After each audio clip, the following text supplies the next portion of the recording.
नमस्कार, मैं अजय कुमार एक बार फिर से आपका संतुष्टि एस्ट्रो चैनल में स्वागत करता हूं।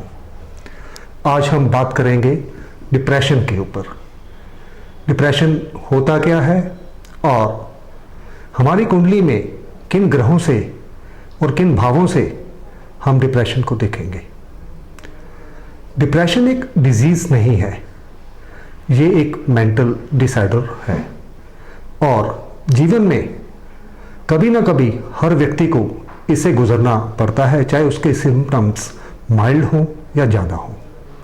हर 15 में से एक अडल्ट हर साल इससे सफ़र करता है।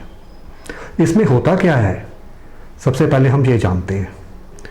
व्यक्ति के स्वभाव में बदलाव आ जाएगा, वो चिड़चिड़ा रहना शुरू हो जाएगा, बिना बात से बिना उकसावे के वो लड़ेगा दूसरों से, लगातार उदास रहेगा, व्यर्थ की चिंताएं घेरी रहेंगी, एजिटेटिव, इरिटेबिलिटी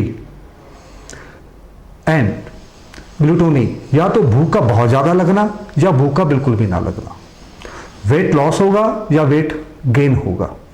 तो उसको इस तरह के सिम्टम्स चलते रहेंगे। मूड स्विंग्स बहुत ज़्यादा, अभी तो अच्छा भला था, अभी क्या हो गया। और ऐसे व्यक्ति जब ये बीमारी बढ़ती रहती है या ये सिम्टम्स बढ़ते रहते हैं, वो परेशानी में अपने आप को भी नुकसान पहुंचाना शुरू कर देता है। कई बार आदमी आत्महत्या तक के बारे में सोचता है। तो हम देखेंगे कि ये किन प्लैनेट से हो रहा है। सबसे पहले हम ये जानेंगे ये शुरू कहाँ से होता है। ये शुरू होता है हमारे दिमाग से, हमारी खोपड़ी से, जो हमारा ब्रेन है वहाँ से। ब्रेन को खाना नंबर 12 दिया गया है और वो गोल है, गोल यानी बुध। बुध पूरा ब्रह्मांड है, इसको इतना बड़ा दायरा दिया हुआ है बुध को।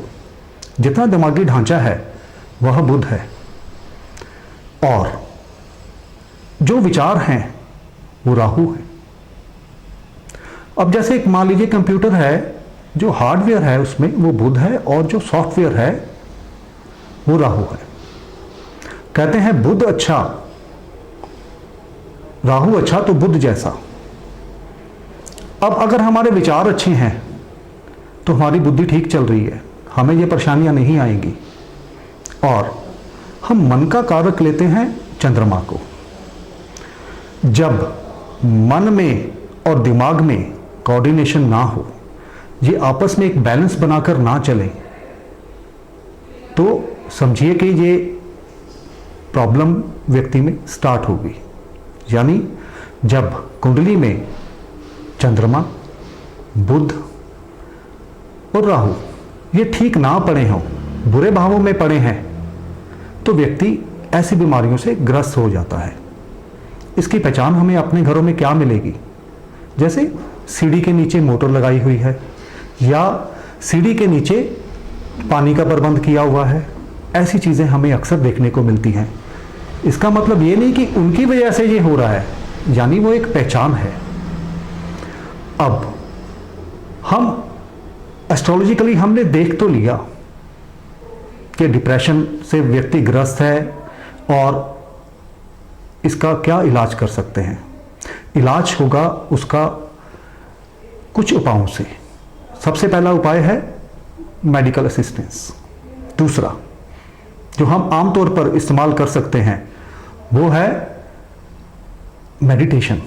अगर व्यक्ति मेडिटेशन कर सकता है तो बहुत ज़्यादा हेल्पफुल रहता है ये। It's very helpful in controlling it. दूसरा है फिजिकल एक्सरसाइज। अगर व्यक्ति फिजिकल एक्सरसाइज करता है तो ये होता है। अब चंद्रमा यानी मून और मरकरी के बीच में ये फसाद कौन खड़ा कर देता है? जो फसाद खड़ा करने का काम है वो मार्स बैड को दिया गया है। जिंदगी में, हमारे जीवन में जितने लड़ाई झगड़े फसाद हैं वो मार्स बैड के कारण है। अब कुंडली में नहीं, आपको हाथ में मैं बताता हूं। जैसे ये मरकरी है और ये चंद्रमा, तो बीच में जो जगह आ गई वो मार्स बैड आ गया। तो यहां से हम इसको देखते हैं कि ये छोटी उंगली जो है बुध का और ये चंद्रमा बीच में मार्स बैड आ गया। और मार्स बैड है क्या? अगर मार्स बैड है तो वो राहु है।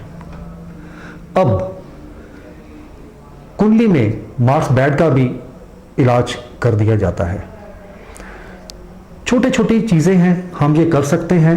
अब हमने उपाय किया, उसका मतलब क्या है कि हमने गाड़ी को इग्निशन से स्टार्ट कर दिया।